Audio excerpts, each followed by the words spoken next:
Spain's Prime Minister Pedro Sanchez announced on Monday that he will remain in office despite previously suggesting that he might step down following a corruption investigation involving his wife. The 52-year-old centre-left leader had caused a stir last Wednesday when he announced his contemplation of leaving his position. He attributed the investigation against his wife, Begoña Gómez, for alleged influence, peddling, and business corruption to political adversaries. Sanchez met King Philip VI on Monday, a procedural step that would have been necessary had he decided to resign. However, in a televised address, Sanchez announced that he had informed the monarch of his decision to remain in office. Despite enduring attacks against himself and his family, Sanchez stated that he was deeply moved by the public response to his situation, including the rallies of support in Madrid over the weekend.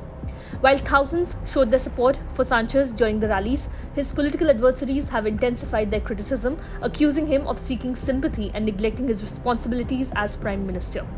Manos Limpias has accused Gómez of leveraging her position as the Prime Minister's wife to garner sponsors for a university master's degree course that she oversaw.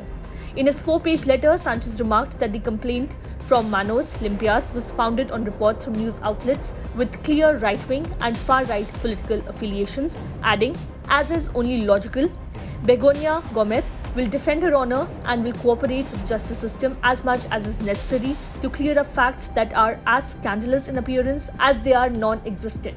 Sanchez accused his political opponents, chiefly Alberto Núñez Feijóo, the leader of the Conservative People's Party, and Santiago Abascal, the leader of the far-right Vox Party, of collaborating with the far-right Digital Galaxy and with Manos Limpias.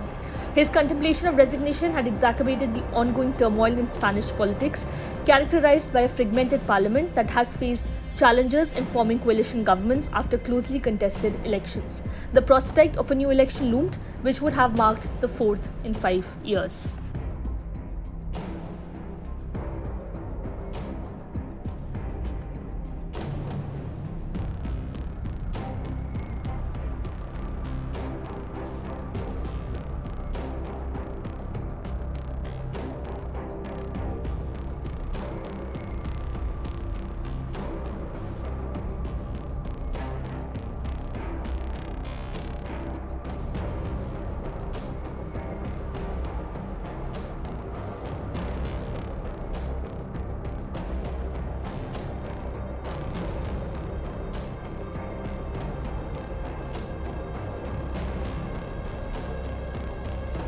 Subscribe to One India channel and never miss an update.